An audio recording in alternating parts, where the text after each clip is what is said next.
ये अब नेक्स्ट प्रश्नावली देखते हैं सेकंड। इसमें ये प्रश्न है समांतर माध्य ज्ञात करना। तो समांतर माध्य ज्ञात करने के लिए हम क्या करते हैं, जितनी भी राशियां, जैसे सांख्यिकी में आप लोग जानते ही हो कि जितनी भी राशियां उसको जोड़ते हैं और कुल राशियों की संख्या से उसको भाग देते हैं। यहाँ पर ये दो पद है, इनके समांतर माध्य ज्ञात करना है। तो हम सीधा सीधा यहाँ पर दो पद है, दोनों को जोड़ देंगे। एक्स स्क्वायर प्लस 3xy और प्लस ये है वाई स्क्वायर माइनस 3xy, दोनों को जोड़ देंगे और ये 2 से भाग दे देंगे। तो ये कहलाएगा इसका समांतर माध्य। तो इक्वल यहाँ पर एक्स स्क्वायर प्लस 3xy और ये plus Y square minus 3xy by 2। 3xy यहाँ पर भी है, 3xy एक प्लस है माइनस है, ये 0 हो जाएगा। बचा क्या, X square plus Y square by 2। तो यही इसका समांतर माध्य होगा। तो इस प्रकार से हम समांतर माध्य ज्ञात करेंगे। जो भी दो पद दिया रहेगा दोनों को जोड़ना है, 2 से भाग दे देना है, तो समांतर माध्य निकल जाएगा।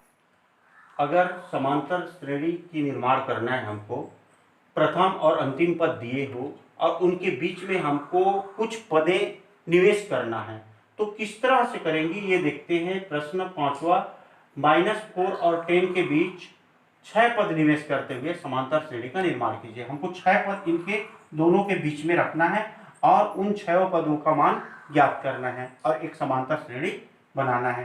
तो इसको हम लिख सकते हैं, ये -4 और उसके बाद ये अगला वाला पद A1, फिर A2, A3, A4, A5, A6, ये 6 पद हमने इनके बीच में निवेश कर दिया और ये अंतिम पद है 10।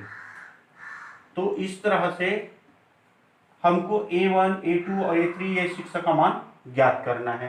तो इसके लिए क्या चाहिए, किसी भी पद को ज्ञात करना है तो हमको प्रथम पद और सर्वांतर ज्ञात होना चाहिए। तो यहाँ पर प्रथम पद और सर्वांतर निकाल लेते हैं। तो प्रथम पद है यहाँ a इक्वल -4 और सर्वांतर क्या है, तो यहाँ पर तो हमको नहीं पता चलेगा। क्यों पता नहीं चलेगा, क्योंकि सर्वांतर ज्ञात करने के लिए पिछले वाले पद से पहले वाले पद को घटाया जाता है। तो यहाँ पर A1 से इसको घटाएंगे या इससे इसको घटाएंगे, तो ये तो पता नहीं चलेगा।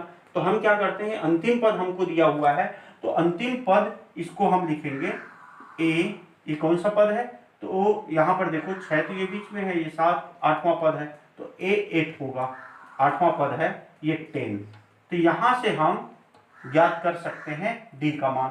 तो an इक्वल क्या होता है, an इक्वल होता है a plus n minus 1 d। यदि ये A8 हो तो A8 इक्वल क्या हो जाएगा, a प्लस 8 माइनस 1 d होगा। अब यहां से हम d का मान ज्ञात कर सकते हैं। A8 का मान कितना है, 10 है, a का मान -4 है और ये प्लस ये घट जाएगा 9 और d का मान हमको नहीं मालूम, तो ये d का मान ज्ञात कर सकते हैं। तो इस प्रकार से 10 इसको पक्षांतर कर दिए तो माइनस है वो +4 हो जाएगा इक्वल 9d। ये होगा 14 इक्वल 9d। तो 9 को इधर ले आते हैं, ये होगा सॉरी ये 9 नहीं होगा, ये 7 होगा। 8 माइनस 1 7 होगा। तो यहाँ पर ये 7 से डिवाइड हो जाएगा, इधर मल्टीप्लाई है। इस प्रकार से d इक्वल क्या होगा, ये कट जाएगा 2 आया। अब a का मान मिल गया, d का मान मिल गया। अब हम सभी जो निवेश किए हैं उन पदों का मान ज्ञात कर सकते हैं। तो यहाँ पर ये दूसरा पद है, तो दूसरा पद के लिए क्या हो जाएगा, n का मान 2 हो जाएगा, 2 माइनस 1 यानी कि 1 आएगा, a प्लस d होगा। तीसरा पद है तो तीसरे पद का मान ज्ञात करना है, तो यहाँ पर 3 लिखेंगे, 3 माइनस 1 तो ये हो जाएगा 2d। तो इस प्रकार से A1 इक्वल होगा a प्लस डी। अब इसमें मान रख देते हैं a प्लस डी। a का मान है -4 और d का मान है +2, तो इक्वल हो जाएगा -2। इसी प्रकार से A2 का मान ज्ञात करें तो A2 इक्वल क्या होगा, a प्लस 2d, क्योंकि ये तीसरा पद है। तीसरा पद तो यहाँ पर 3 माइनस 1 तो 2 आएगा, 2d मान रख दो यहाँ। तो ये -4 और ये +2 × 2, तो -4 और ये +4 इक्वल 0। अब ए 3 का मान ज्ञात करेंगे तो ए प्लस 3d होगा इक्वल ए -4 है और प्लस 3d का मान 2, तो इक्वल -4 और ये हो जाएगा +6 इक्वल आएगा 2। ऐसा क्यों हो रहा है? ये माइनस है, प्लस है यानी घटेगा। प्लस वाली बड़ी संख्या है तो प्लस में आएगा और बड़ी संख्या छोटी संख्या को घटा दिए। A4 इक्वल होगा a प्लस 4d। अब इसमें मान रख दिए तो ये आ जाएगा -4 + 4 × 2 तो इक्वल -4 और ये +8 इक्वल ये 4 आएगा। इस प्रकार से A5 का भी मान ज्ञात कर लेते हैं। A5 इक्वल a + 5d हो जाएगा। ये कहाँ से आ रहा है 5d? मतलब यहाँ पर ये देखो ये छठवां पद है। यहाँ से यदि काउंट करें तो छठवां पद है तो n की जगह 6 होगा। 6 - 1 तो 6 - 1 5 होगा तो 5d। अब इसमें मान रखेंगे ये -4 a का मान और ये +5d का मान 2 इक्वल होगा -4 और ये +10 इक्वल 6। वैसे a 6 का मान तो यहाँ पर हो जाएगा a + 6d इक्वल -4 मान रख देते हैं और ये +6 × 2 इक्वल -4 और ये +12 इक्वल आएगा। अब यहाँ पर 8 प्लस वाली बड़ी संख्या है 8 होगा। तो इस प्रकार से A1, A2, A3, A4, A5 और A6 का मान मिल गया। तो हमारा जो समांतर श्रेणी होगा वो क्या होगा? -4 A1 का मान, -2 A2 का मान 0, फिर 2 और ये 4, 6, 8 और ये 10।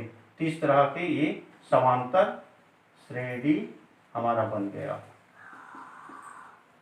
ऐसे ही हम किसी भी दो पद यदि प्रथम और अंतिम पद दिए हों उसके बीच में कितना भी निवेश करने के लिए कहा जाए समांतर श्रेणी का निर्माण कर सकते हैं। यदि किसी समांतर श्रेणी के पीवें व क्यूवें पदों का माध्य, ये दो पद है एक ही समांतर श्रेणी है, उनके ये दोनों पदों का माध्य और आरवें और एसवें पदों के माध्य ये दोनों बराबर हैं, तो हमको सिद्ध करना है P + Q = R + S। तो यहाँ पर सबसे पहले हम लिख लेते हैं पीवें पद। तो पीवें पद क्या होगा? AP इक्वल होगा A + n की जगह हम यहाँ पर लिखेंगे P - 1d। ये पीवां पद हो गया। इसी प्रकार से क्यूवां पद क्या होगा? AQ equal A + Q - 1d और आरवां पद AR equal A + R - 1d। एसवां पद इसी प्रकार से सेम लिखेंगे AS equal A + S - 1d। सभी पदों को लिख लिए। अब यहाँ पर बोल रहा है ये दोनों के पदों का माध्य, तो ये दोनों का हम माध्य निकालेंगे। माध्य का मतलब दोनों को जोड़ के 2 से भाग दे देंगे। तो ये होगा A + P - 1d और ये प्लस A + Q - 1d / 2। और उसी प्रकार से इनके जो माध्य हैं दोनों बराबर है तो ये बराबर कर दिए। इनके दोनों के माध्य लिख लेते हैं तो A + R - 1d और ये प्लस A + S - 1d / 2। देखो दोनों तरफ हर सेम है, कैंसल हो जाएगा तो यहाँ बच जाएगा A प्लस इसको हम मल्टीप्लाई कर दें तो ये हो जाएगा PD - D। वैसे यहाँ पर प्लस A यहाँ पर भी मल्टीप्लाई कर दें तो प्लस ये होगा QD और -D इक्वल दोनों 2 कैंसिल हो गए। यहाँ आएगा A प्लस यहाँ भी वैसे मल्टीप्लाई कर दें तो RD - D और यहाँ प्लस इसका A इसका भी मल्टीप्लाई कर देंगे तो प्लस होगा SD - D। यहाँ पर देखो A और ये भी है A + A तो ये 2A हो जाएगा।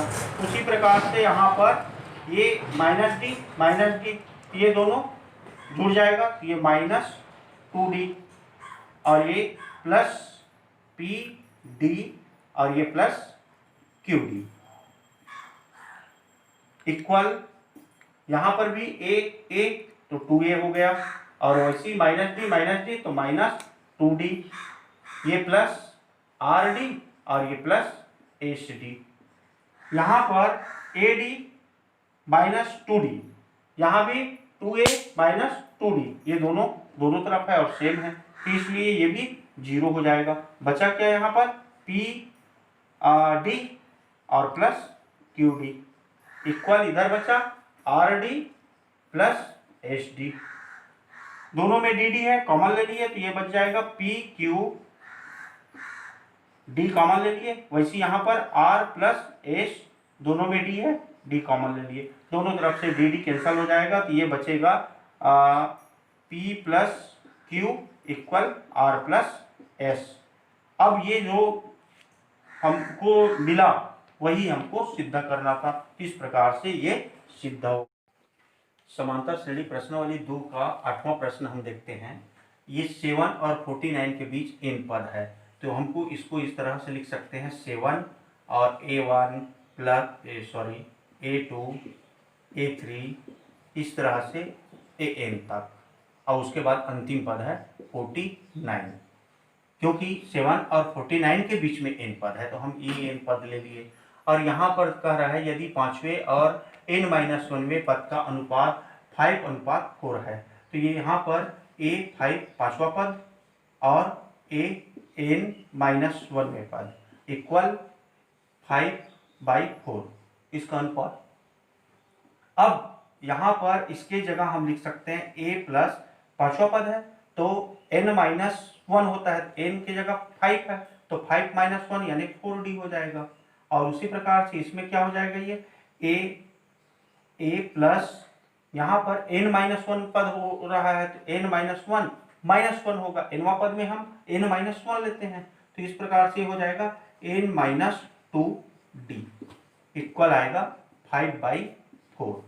अब इसको हम क्रॉस मल्टीप्लाई कर लेते हैं, तो क्रॉस मल्टीप्लाई करेंगे तो ये हो जाएगा इसका मल्टीप्लाई इसके साथ, तो ये होगा 4a प्लस 16d, इसका इसके साथ गुणा, उसके बाद इसका गुणा इसके साथ कर दें तो ये हो जाएगा 5a और प्लस 5n-2d, ये इस तरह से आ जाएगा। अब इस समांतर श्रेणी में a का मान 7 है तो a का मान हम यहाँ पर लिख लेते हैं, a का मान 7, और ये अंतिम पद मतलब कि कौन सा पद होगा, तो बीच में n पद है और 2 पद और जोड़ दो तो n+2 पद होगा, तो यहाँ हम लिख सकते हैं a इक्वल 7 और n+2 इक्वल 49।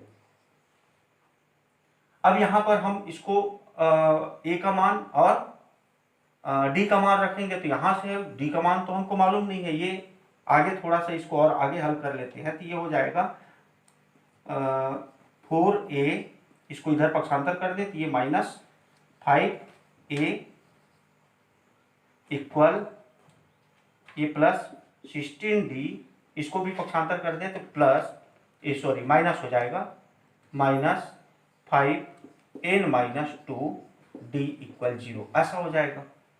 यहाँ पर a का मान को रख देते हैं, तो a का मान क्या है 7 है, तो ये पहले इसको -1a हो जाएगा क्योंकि ये 4a और ये -5a है, तो a माइनस वाला बड़ा है तो माइनस लिखे और इससे इसको घटा दिए -a, और ये दोनों d वाला है तो ये प्लस यहाँ पर 16d, इसको आगे हल कर ले तो -5n और इसका इसके साथ गुणा तो माइनस इंटू माइनस प्लस हो जाएगा 10 और ये d,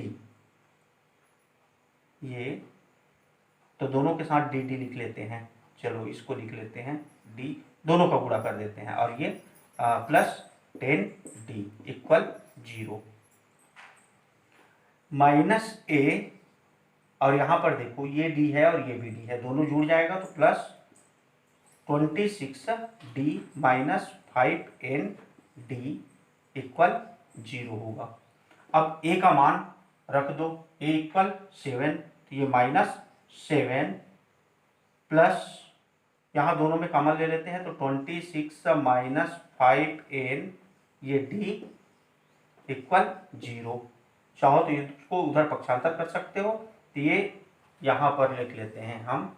ये हो जाएगा -7 को पक्षांतर करेंगे तो ये +7 हो जाएगा। 26 माइनस 5n d इक्वल +7। -7 उधर जाके +7 हो जाएगा। या d हमको n का मान ज्ञात करना था, चाहो तो इसको पहले d का मान ज्ञात कर लेते हैं। यहाँ से हम d का मान ज्ञात करेंगे तो ये क्या होगा, an + 2 = 49। an + 2 = 49, तो इसको हम मान रख देते हैं a प्लस फार्मूला n + 2 - 1, तो क्या हो जाएगा n + 1 d इक्वल 49। a का मान रख दिए 7 प्लस n + 1 d इक्वल 49। तो यहाँ पर n + 1 d इक्वल 49, इसको पक्षांतर कर दें -7, तो d इक्वल क्या होगा, इससे ये घट जाएगा 42/n + 1। अब इस d के मान को यहाँ पर रख देते हैं, तो यहाँ रखेंगे d में तो 26 माइनस 5n इंटू डी के जगह लग दिए 42/n + 1 इक्वल 7। अब ये मल्टीप्लाई हो जाएगा, तो ये इसका गुणा इसके साथ, फिर इसका गुणा इसके साथ होगा, तो क्या हो जाएगी ये 26 और 42 दोनों का मल्टीप्लाई करें 26 और 42, तो ये होगा 12 1 4 और ये 24, तो 29 बचा 2, 4 × 2 8, 8 और 2 10, तो ये आ जाएगा 1092। फिर माइनस इसका इसके साथ मल्टीप्लाई कर देंगे, तो ये 5 × 2 10, 1 बचा 5 20 21 10 बाई n + 1, या इसका मल्टीप्लाई कर देते हैं 7 × n + 1, इसको हम यहाँ से क्रॉस मल्टीप्लाई हो गया। अब ये हो जाएगा 1092 - 210n इक्वल इसका 7n + 7। n को एक तरफ ले आते हैं तो -210n और ये इधर आएगा तो -7n इक्वल ये है 7, और ये उधर जाएगा तो प्लस है वो माइनस हो जाएगा -1092। अब यहाँ पर जो भी घटेगा जुड़ेगा उसको घटा देते हैं, जोड़ देते हैं, ये दोनों माइनस माइनस है, दोनों जुड़ जाएगा, क्या हो जाएगा -217n इक्वल, यहाँ पर ये एक माइनस है प्लस है घट जाएगा, तो ये माइनस इसमें 7 घटेगा, तो 7 घटेगा तो ये आ जाएगा 1085। तो n इक्वल -1085/-217, इस चीज को डिवाइड करेंगे तो n इक्वल आएगा 5, क्योंकि माइनस माइनस से डिवाइड होता है तो प्लस हो जाता है, मतलब सेम चिन्हों का जब मल्टीप्लाई या डिवाइड करते हैं तो चिन्ह प्लस में आता है। अब इससे इसको डिवाइड करेंगे तो ये आ जाएगा 5। इस तरह से आप इसका n का मान ज्ञात कर सकते हैं और ऐसे ही इसको बनाना है।